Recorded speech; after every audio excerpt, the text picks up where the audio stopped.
What is going on, guys? It is Tony from Lomo Paintball, and today I am bringing you a comparison between the new HK Army TFX 3 and the Virtue Spire 4 hopper.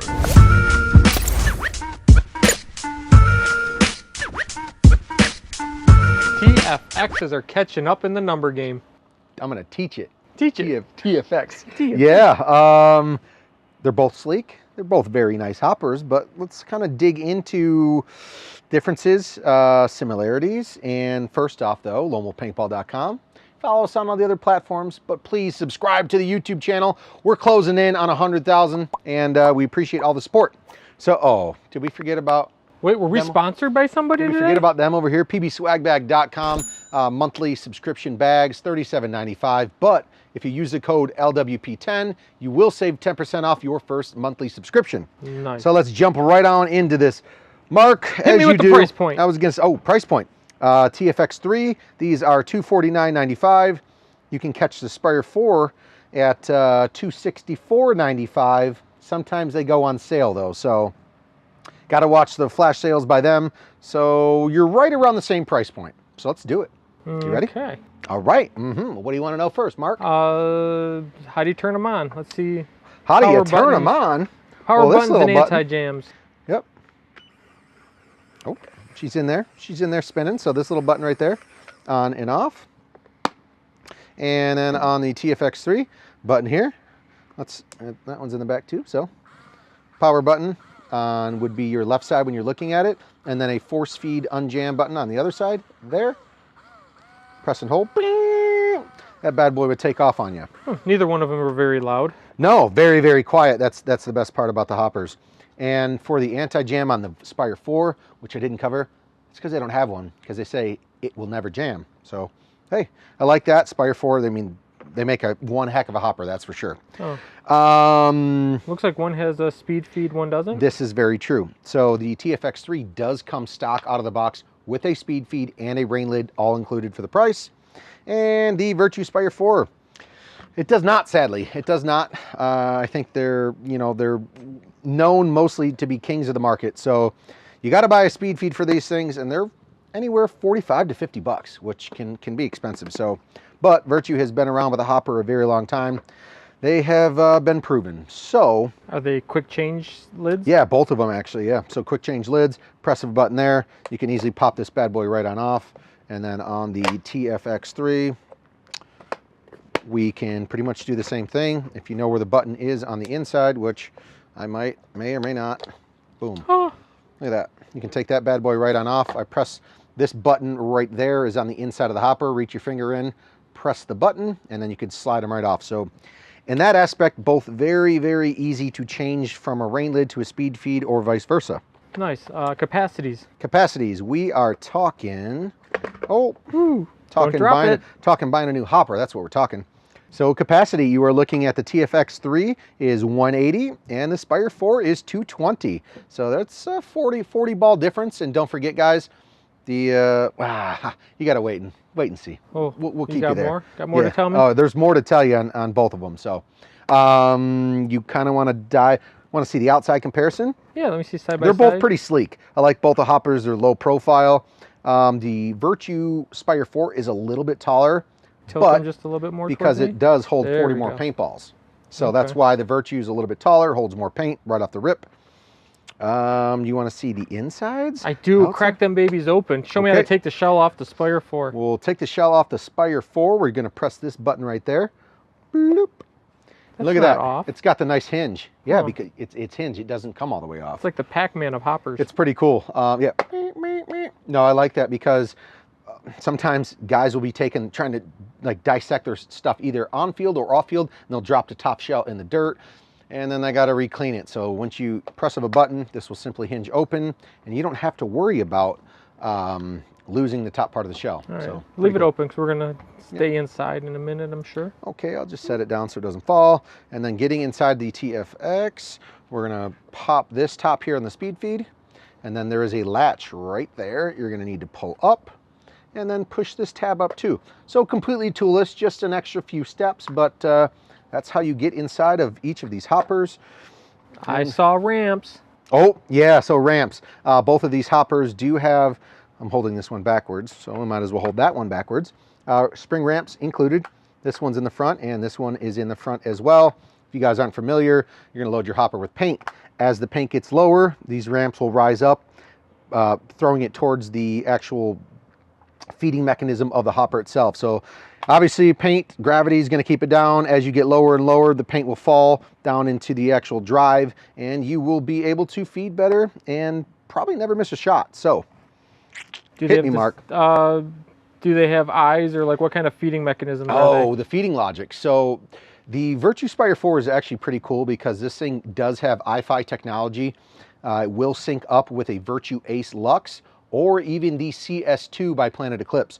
So you can program these boards. There's an app you can download on your phone, and the actual board inside of this hopper can sync up with the guns to make sure you're getting the maximum capability out of the actual feeding technology itself. So that's cool.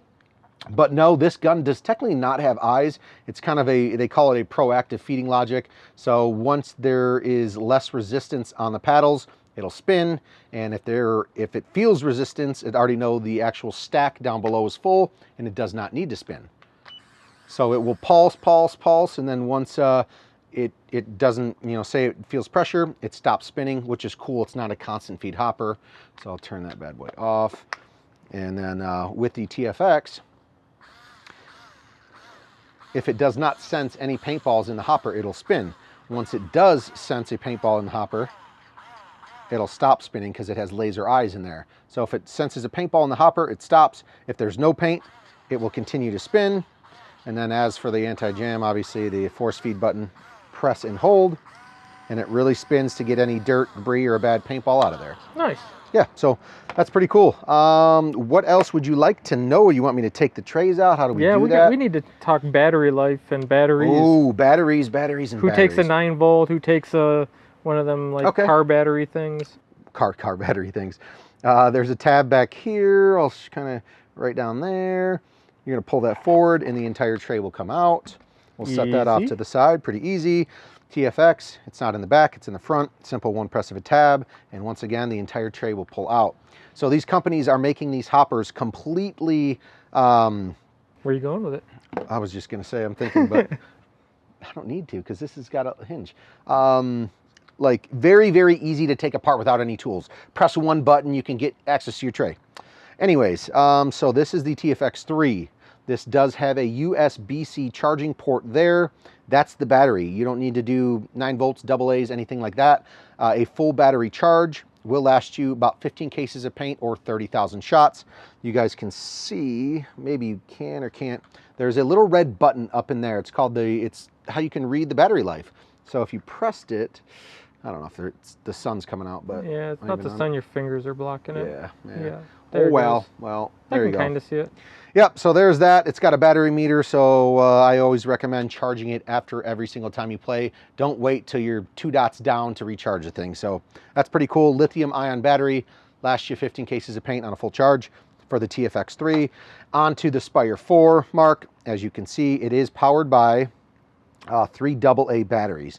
Do you think there's anything else you could do with this hopper? I know you can put a Virtue in charge battery in there instead, if you really want that. I think the Virtue In Charge is also a lithium-ion battery, correct? I believe so. I believe so as well. And if you wanted to replace your battery pack with a rechargeable battery, you can do that, but stock out of the box, it does come like this. Battery's not included. Battery's not included. That's pretty cool. Yep. So batteries, obviously you can program this one to work with the Virtue Ace, like I said, CS2. So download that app if you guys have a Spire 4, kind of get the best feeding capability out of the gun and the hopper itself. So you were going to tell me something about, like, can you expand these to hold more? And you were like going to wait till we took it apart. Yeah. So should I put them back together or just kind of talk about it right now? You can talk about it right now. Yeah, that's fine. So the Virtue Spire 4 is available, 220 ball capacity here, or you can buy it. You can buy it in the 280. So you can buy the 280. You can also buy a different color kit around here. So if you guys wanted to kind of spruce it up, add a little flair to the hopper, you can do that. But Virtue can go up to 280. Let's talk about the TFX3 though, guys. There is, do I still have it out? Yes, I do. So that TFX3 does come with an extension ring on the hopper, which is going to be in this region here. No extra cost to you. It does come stock out of the box. It goes from 180 to 230. So if you're a back player, you're playing a scenario game, you can add on your extension ring that comes in the box with this thing and have a 230 ball capacity. So that's not too bad. I like it. It's a different option and they're super, super easy to install. Set that off over to the side. Okay. Eyes, how it feeds, the battery, all that good stuff, speed feeds, how it comes apart. I think, am I missing anything, Mark? Not that I can think of. Yeah. What I'm noticing in these comparisons is basically the TFX3 has all the upgrades that you might possibly want to buy already built in, Yeah. but you're going to pay for it, right? It's a Correct. little pricier hopper, but it has everything included, so it should all work together and be smooth. Whereas if you go with the Spire 4 and you want a rechargeable, that's extra, speed feeds extra, Yep. and you're going to come close to the same price by the time you spend all the money anyway. For sure. Well, yeah, the Spire 4, you're going to spend more money. Like I said, the hopper's been around a lot longer. You know, TFX, they're on their version 3. A lot of upgrades they've done to this thing with the soft paddles, the ion battery, all that good stuff. I think it's going to be a great hopper. Seems pretty durable. It's very, very sleek, just like the Spire 4 too. So I think it's a nice little battle, head-to-head competition. Price point around the same. Virtue's going to be a little bit more expensive, but I would definitely give them both a shot if you haven't already. Don't forget, guys, it is lonewolfpaintball.com. We do have this stuff available on the website. And put in the comments below what hopper you guys are rocking. Have you had a chance to shoot the new TFX3? Have you been using the Spire 4 for a while? Let us know, in your opinion, what the best hopper on the market is. We'd love to know. Mark, until next time, what are we doing? Go to lonewolfpaintball.com and actually just buy both of these. I mean, you can't go wrong. That way you know you got covered. Yeah, there you go. Take it easy, guys. We'll see you in the next one.